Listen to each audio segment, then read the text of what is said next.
That's great to hear. Real quick, before we wrap it up and talk a little bit more about yourself and where everyone can find you, Bennett, do you want to hit us with the fan question? Yeah, so today's fan question is a pretty good one, and it comes from Thomas _5.56.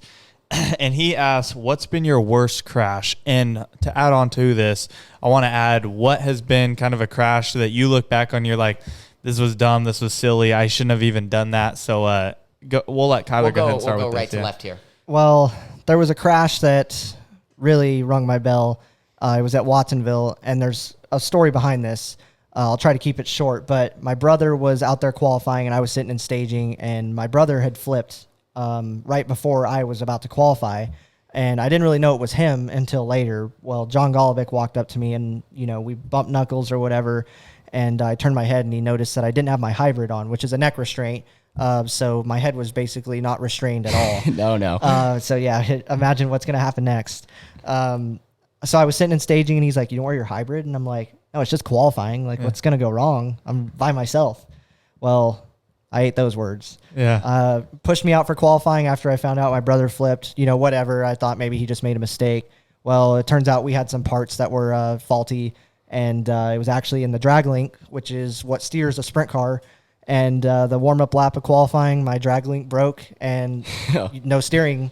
You can't really slow those things down. They're tanks. Not at all.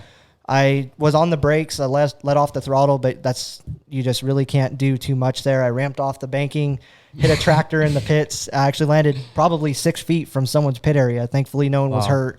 But your except neck me. was probably destroyed. Yeah, I was hurt, but nobody else was, thankfully. But yeah, that one really rung my bell. And obviously, since I didn't have the neck restraint, my neck hurt. Yeah. And my chin, I think, hit the steering wheel. I don't really know. Yeah. Because I had my eyes closed. No bueno. So I'll go on now with mine and make it short. It actually was my fourth race out in the factory QRC kart. I was running for Jimmy, and I was stoked. We just actually came off a win. My third night out, I got my first open win at the Red Bluff Outlaws. And this all is on a vlog. That's what's so great. You can look back. I'll have some footage playing up on the podcast right now. But I was going down the front straightaway, I should say. I was one lap down. I didn't know I was a lap down, or I didn't know I was a lap down originally because I had actually my steering column broke, so I had no steering. I pulled into the infield. I actually went a lap or two down, and then I finally got it fixed, but no one ever told me that until the end. So I didn't want to just pull off, even though my B main event was over because it was a B6 transferred. But I just kind of wanted to at least finish the race because I didn't want a bad look for QRC by just giving up, you could say. And I was going back and forth on what to do in my head. And finally I just took off in the poor 3W of Richard Westine.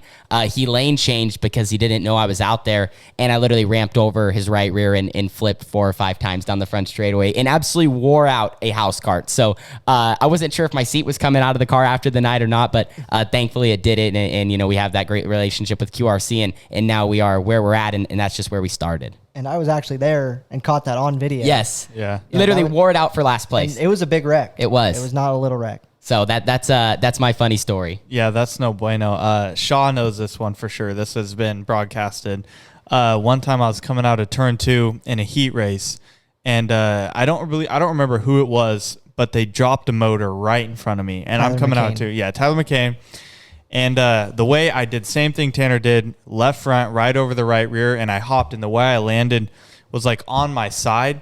And it's on video. My ear touches the tip of my shoulder because I did not have a full containment seat. I only had my Hans for a front impact and then the half. So that's why I woke up the next morning, neck stiff. I'm sore. I can't move. And I was like, that's why from here on out, I'm going to live and die by the full containment seat. So we got the full containment seat for that reason.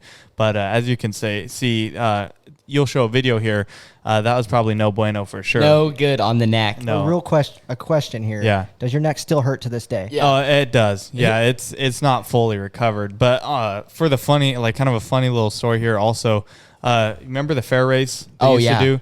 So before the Red Bluff Outlaws season, they would do a race at the rodeo grounds at Red Bluff, which is kind of right across the way. Well, my dad used Maria Kofer's dad, John Kofer's air gauge to do my tire pressures. And then literally I go out there for 250 hot laps. First corner, we have reverse stagger, and I turn it in there, and there's no banking. It's kind of like silver dollar for carts, it just rolls off. we just tip it up and over, and Flip we're out right of off the the track. track. For the first race of the season, I'm like, well, this is a great So start. don't but use someone else's air do gauge. That not might be wrong. because it's not going to be the same. So note to self, always wear full containment seat, or always use full containment. Always wear A head and neck your restraint. head and neck restraint, and use your own equipment. And if you're a lap down, you should probably just pull off off the track, realistically. yeah.